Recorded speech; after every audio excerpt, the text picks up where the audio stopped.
राधे राधे दोस्तों, जब बात राधा और श्री कृष्ण के विवाह की आती है तो उनके भक्त और सभी वैष्णव ये जानते हैं कि राधे श्याम का विवाह वृंदावन के भांडीर वन में खुद ब्रह्मा जी ने कराया था, जिसका वर्णन ब्रह्म वैवर्त पुराण गर्ग संहिता में मिलता है। राधा कृष्ण की विवाह स्थली भांडीर वन आज भी ब्रज में है, पर ज्यादातर लोग आज भी यही सोचते हैं कि श्री कृष्ण और राधा का कभी विवाह नहीं हुआ था। ऐसा इसलिए क्योंकि भांडीर वन में हुए राधा कृष्ण का जो विवाह था वो गुप्त और दिव्य विवाह था। ये विवाह सबके जानने के लिए नहीं था, सिर्फ उनके शुद्ध भक्त ये जान पाए कि उनका विवाह हुआ था। और जिनमें अज्ञान भरा है वो न सिर्फ द्वापर युग में बल्कि अनंत काल तक यही मानते रहेंगे कि राधा कृष्ण का विवाह नहीं हुआ, क्योंकि यही श्री कृष्ण की इच्छा है। पर जो गोविंद से जुड़ता है, सच्ची भक्ति करता है, उन्हें अपने आप ये सच पता चल जाता है कि राधा कृष्ण का विवाह हुआ था।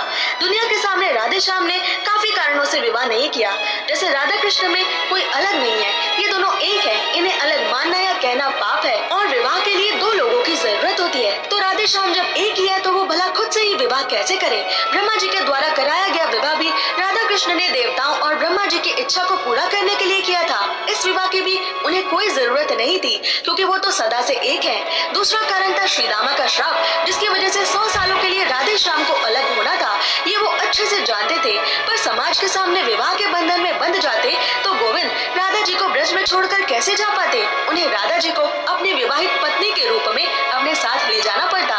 ऐसे में दुनिया को प्रेम कौन सिखाता? वृंदावन श्री कृष्ण के जाने के बाद जिंदा कैसे रहता? तीसरा कारण था कि राधा कृष्ण को धरती पर पराकिया भाव से भी प्रेम को अनुभव करना था।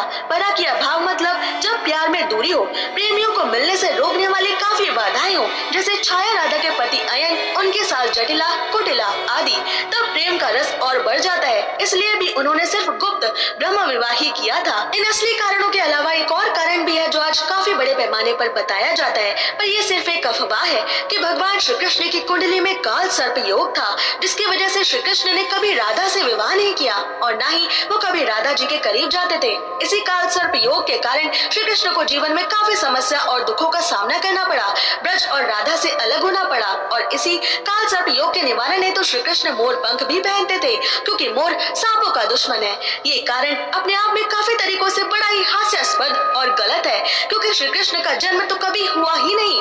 कुंडली तो उसकी बनती है जो गर्भ से प्रकट हो, पर श्री कृष्ण तो अपनी इच्छा से देव के वसुदेव के सामने प्रकट हुए थे और फिर उन्होंने बालक का रूप धारण किया था। श्रीमद् भागवतम और अनेक सिद्ध परम वैष्णव जैसे आचार्य श्रीला प्रभुपदा अपने ग्रंथों जैसे Krishna the supreme personality of godhead में ये लिखते हैं कि जब श्री कृष्ण जेल में प्रकट हुए थे तब आकाश में सभी ग्रह नक्षत्र, खगोलीय पिंड आदि अपने आप सबसे शुभ स्थितियों में आकर लग गए थे। तो काल सर्प परम भगवान की कुंडली में कैसे आ सकता है?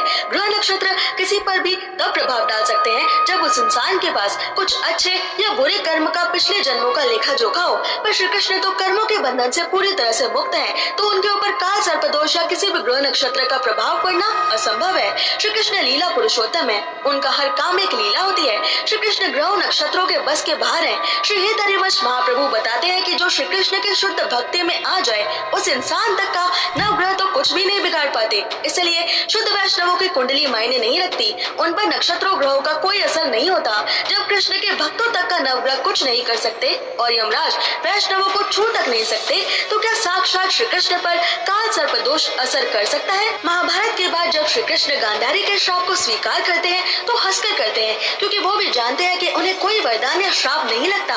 फिर भी अपनी लीला पूरी करने के लिए वो गांधारी के श्राप को खुद स्वीकार करते हैं, तब जाके वो श्राप श्री कृष्ण की द्वारका पर असर दिखा पाता है। पर फिर भी श्री कृष्ण और बलराम उस श्राप के असर में नहीं आए थे। ऐसे श्री कृष्ण को काल सर्प दोष के अधीन मानना अज्ञानता है। ऐसे ही और रोचक अनसुने तथ्य जानने के लिए सब्सक्राइब करें।